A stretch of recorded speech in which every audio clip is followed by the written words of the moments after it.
Olá, meus queridos, professor Marcos Pedro mais uma vez e hoje nós vamos continuar conversando sobre equações do segundo grau, só que hoje nós vamos falar da equação incompleta. Aqui nós temos o caso de uma equação incompleta faltando o termo C. Nós temos o termo A, lógico, né? Para ser equação do segundo grau tem que ter o termo A, que é 2, o termo B, que é 12, né?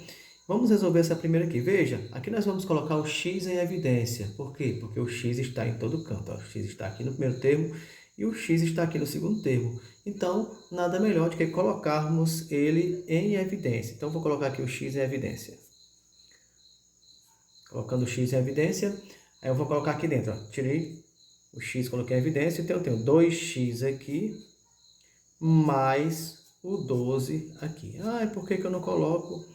Por que eu não coloco aqui 12x? Porque aqui nós não temos o x ao quadrado, né? Aqui eu tenho 2x ao quadrado, então eu coloquei aqui o x e o 2x aqui, tá bom? Então vamos lá. Toda equação do segundo grau incompleta com o termo a e b, eu tenho x', que é igual a zero, tá bom? Eu chamo de x'.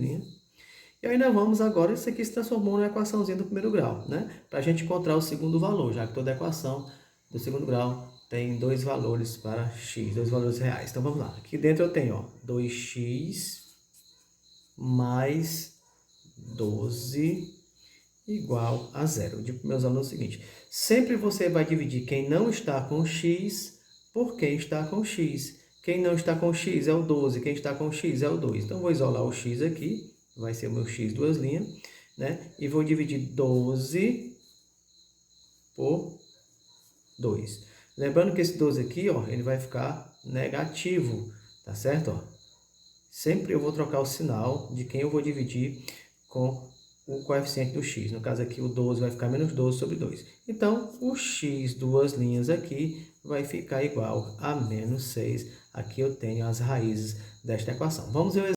Vamos ver agora aqui o exemplo B, ele se torna ainda mais fácil, né? Porque, veja, eu não tenho um coeficiente A, o coeficiente do x. Aliás, eu tenho, que é 1. Toda vez que eu tenho só o x ao quadrado aqui, então o coeficiente A aqui é 1.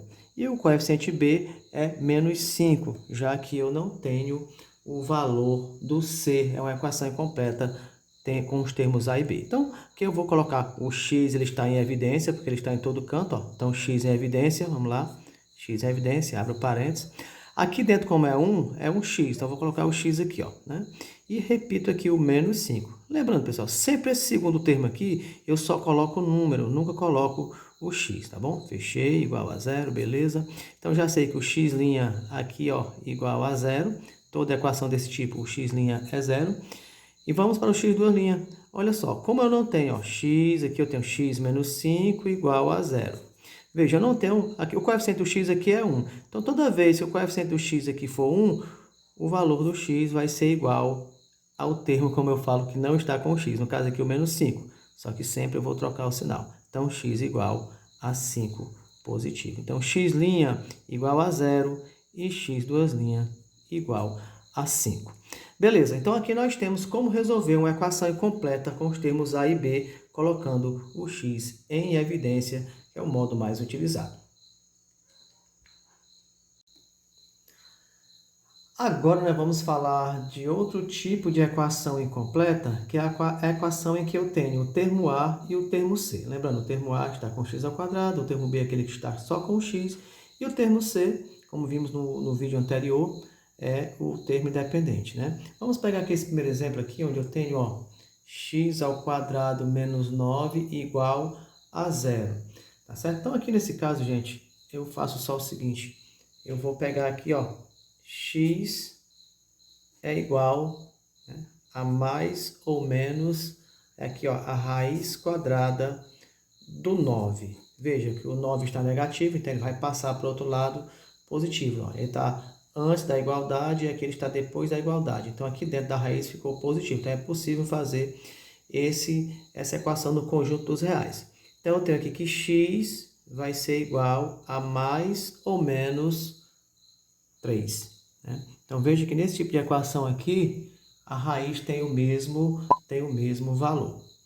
Vamos ver agora esse segundo caso aqui. Olha o que vai acontecer. Então, eu tenho x ao quadrado mais 100, então é a equação incompleta. Toda vez que eu tenho esse tipo de equação incompleta, eu vou tirar a raiz quadrada do termo c. Só isso. Eu vou sempre tirar a raiz quadrada desse termo aqui. Agora, veja a situação aqui. Ó. Então, x vai ser igual, né, a raiz quadrada, mais ou menos a raiz quadrada de... O que acontece aqui? Ó, esse mais 100, ele passou para dentro da raiz aqui, ó, negativo. Menos 100.